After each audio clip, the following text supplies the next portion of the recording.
Hey everybody, welcome back to Plum Figgy. This is Tammy. All right, today we are working on the prompt called Recycled. I had a few different ideas for this one. I wasn't really sure what I wanted to do with it. And then at the very end, right before I started filming, it occurred to me I have a whole lot of scraps from putting this journal together. And what great way, well, we all know what a great way of using up scraps is to do a master board. And so I'm obviously not going to cut the master board apart, but I like the process of creating those. They're very they're very calming. They're very soothing. They're really fun. I feel it's a really different kind of creative process. Sometimes I like to do it where I try to be color conscious and pattern conscious, and that's what I'm doing this time. I'm being a little more careful about which papers I choose and where they go.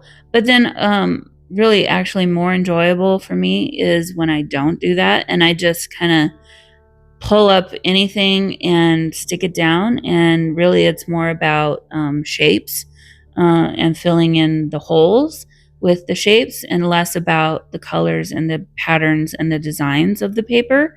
But for this one, I wanted it to be a little bit more intentional and kind of keep with a similar color pattern, color theme, I guess, for the page to make it a little more cohesive, I suppose, with the rest of the journal than just making it crazy. Because there were definitely a lot of papers that had a lot of red or were completely red, but then most of it was going to be this more subdued look.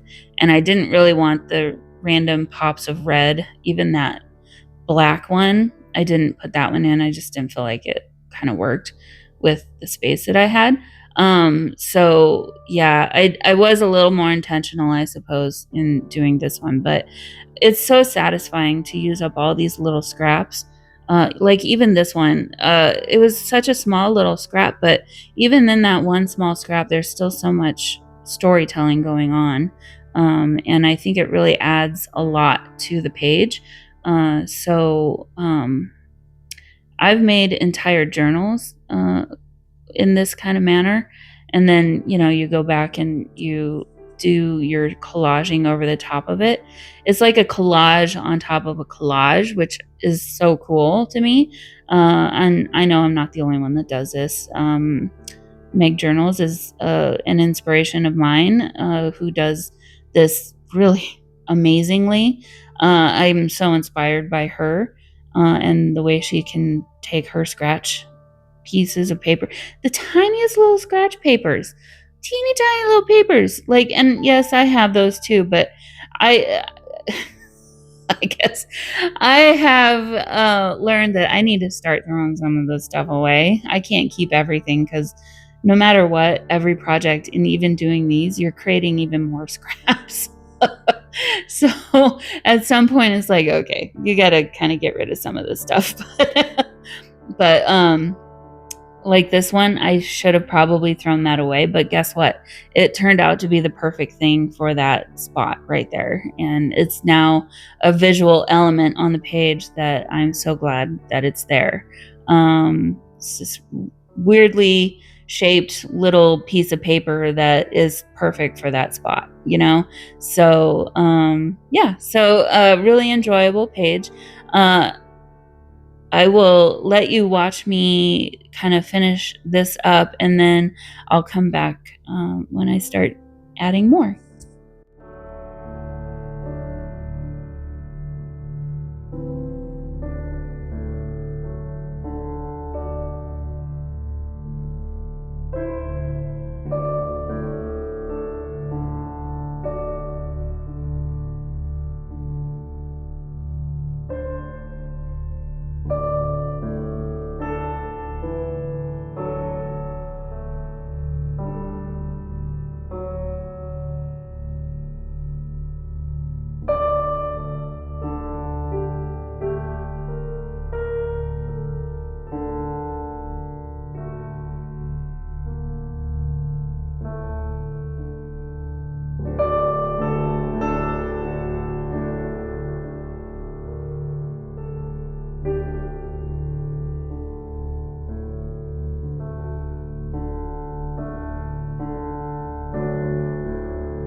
All right, so let's pull out some fun ephemera. I've got my Tim Holtz, 2 little packages of Tim Holtz here. I thought about maybe using stuff from this one, but that one's really more the journaling cards, and all of it is very red heavy. And as you can see, I don't really have any red going on really on the page. So at the moment, I'm just trying to pull out things that are a little bit more neutral or would match a little bit better with the colors that are on the page. And like even that red berry, I thought, well, obviously I can use it, or the bell there. It's more green and brown than red, but actually, I'd end up not using those at all. But there are a few pieces in here that are mostly green or that blue, and that would actually match a lot better. And then even that circle, that one is a very muted red color, which I thought would work really well for the page. So I'm just going to kind of play around with these pieces that I pulled out and see what I can come up with for a collage.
Okay, so I'm actually kind of struggling a little bit here. I got a lot of things going on. The one thing I know I like and that I definitely want to use is this deer. And the place that I had it was kind of perfect, I thought. And so I just decided to go ahead and glue him down or her and go from there. Is it a him or a her? I guess maybe a him. It's got antlers. Is it even a deer? Yeah, it's a deer. And then try and figure out what I want to do from here. I was really trying to use this round circle and then the complements of the season. But again, I'm kind of getting to a point where I don't want to fully cover some of these images that I put down in the background. It's great for the background, but it did not help me for the collage portion of the page. So here I'm just kind of taking a minute just to kind of think through what I got going on. Decided to go ahead and ink around some of these pieces that I thought I was going to use, and maybe kind of think through it a little bit more, and still not really coming up with anything. Sometimes this does help me.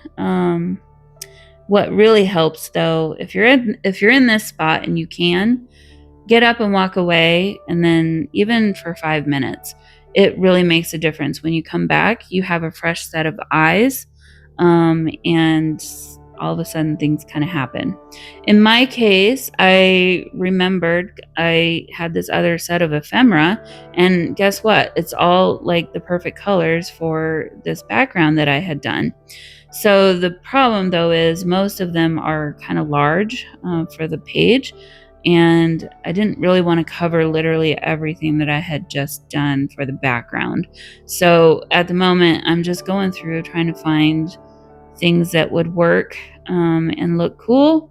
I like that Good Cheer one a lot, but it didn't, and the Joy too, but neither one of them quite seemed to fit the bill for this particular spread. Here, this 'Tis the Season does stay. I like that one a lot. And actually, I replaced, that round piece with this 'Tis the Season. That placement was perfect for it. And then I found that little pine cone circle, and I felt like, okay, I think I'm kind of getting somewhere now. I didn't really want to cover all of that, but that other Noel circle was a great piece to include. And I think that's pretty much it from this little pack. There's this mushroom. I don't understand the mushroom. I understand that for fall, but how does that work for Christmas, guys? Am I missing something? I don't know. Maybe not. I don't know. So here I'm just kind of playing around with placement a little bit. And the original placement I had, I felt like was a lot better. So gonna make the commitment and ink around these and paste these down, and then just do some last minute touches, and then I'll date it, and this one will be all done. So yeah, a little bit of a struggle, but in the end, I'm really happy with how this page turned out. It's definitely different and something new in my journal. I don't have anything else like it in this particular journal, so I was happy about that. And I was able to use up some scraps. So win, win, win right there. um, I did pull out some washi tape. I think I add a little bit of washi tape, but not much. I just didn't feel like it really needed it, honestly. So yeah, so this one pretty simple. Hope you enjoyed it too, and I will see you in the next video. Bye, guys.